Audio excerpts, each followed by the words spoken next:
AK-47 से बिहार के अंदर छात्रों पर गोली चलाई गई। यह इस देश के गृह मंत्री के आदेश के बगैर नहीं हो सकता।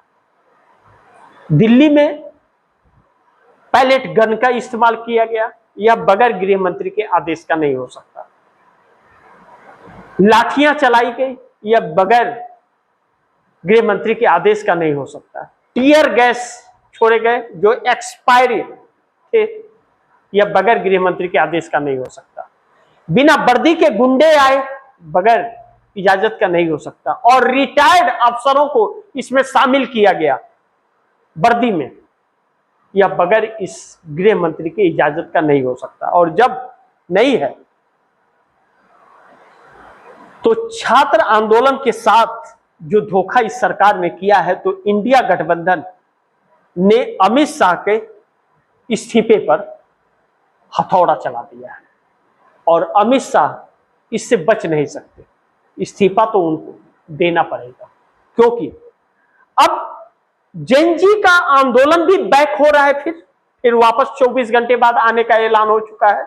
और दूसरा, इस सरकार को खुली चेतावनी इंडिया गठबंधन की तरफ से हो गया कि जब तक जवाबदेही तय नहीं होगी और जिम्मेदारी लेने वाला शख्स जब तक इस्तीफा नहीं देगा, यानी कि गृह मंत्री अमित शाह और नरेंद्र मोदी जब तक माफी नहीं मांगेंगे, बच्चे जब तक छोड़े नहीं जाएंगे और FIR जब तक वापस नहीं लिया जाएगा और शहीद हुए बच्चों को जब तक राहत राशि नहीं दी जाएगी, पार्लियामेंट सेशन नहीं चलेगा। इस पर स्पीकर ओम बिरला ने अपने नकारापन का सबूत देते हुए यह कहा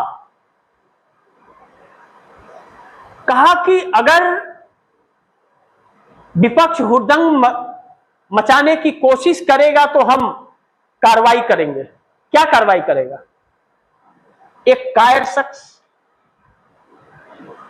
इस देश के युवाओं के साथ यह सरकार छल कर रही है, उस शख्स को दिखाई नहीं देता। वह शख्स कार्रवाई करने की बात करता है या चाटुकारिता कर रहा है वह शख्स? हकीकत यह है कि अटल बिहारी वाजपेयी के वक्त वित्त मंत्री रहे यशवंत सिन्हा भारतीय जनता पार्टी के, वह कहते हैं कि सारे चोर इकट्ठे हो गए हैं और इन चोरों को भगाना बहुत जरूरी है। सुब्रमण्यम स्वामी कहते हैं कि यह मोदी इस देश को गुलाम बना देगा, इसको भगाना जरूरी है, हटाना जरूरी है। और अब छात्रों ने कमर कस ली है। सरकार की सांसें तो फूल रही है, इस बात से इनकार नहीं कर सकते। मोदी ने सपने में सोचा नहीं होगा कि ऐसा पल भी उनके जीवन में आएगा,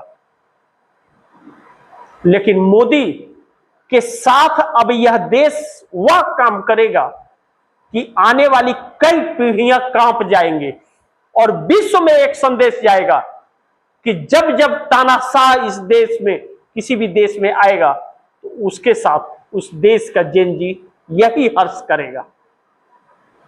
नरेंद्र मोदी के तानाशाहियों का भी अंत नजदीक आ गया है और यह छात्र ही जो एक हफ्ते में 7 दिनों के अंदर धूल चटा दिए थे, यही इन्हें सत्ता से भी भगाएंगे। राहुल गांधी ने सच कहा था, इस देश के जेन जी का सामना नरेंद्र मोदी को करना पड़ेगा। विनाश काले विपरीत बुद्धि। जब छात्र सर पर कफन बांधकर निकले हैं, सरफरोशी की तमन्ना अब हमारे दिल में है, देखना है जोर कितना बाजुए कातिल में है, यह कहकर जब छात्र निकल रहे हैं तो सरकार के लिए संकट भरा यह है।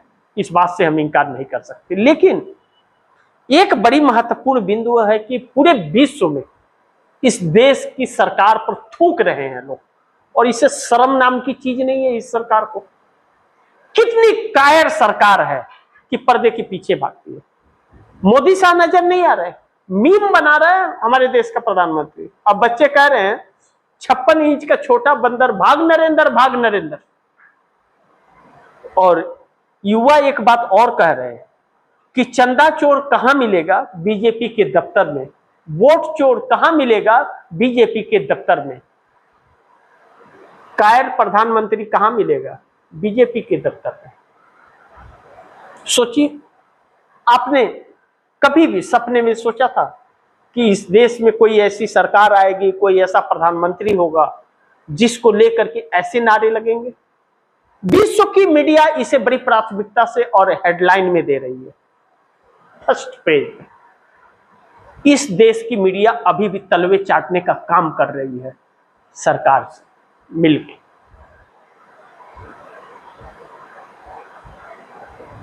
दो 2024 में जब से यह सरकार आई है, इस देश के नाक में दम कर दी है, क्योंकि चोरी चिकारी वाली सरकार, धोखेबाजी वाली सरकार, तानाशाही वाली सरकार और कायर सरकार इस देश में स्थापित हो गई।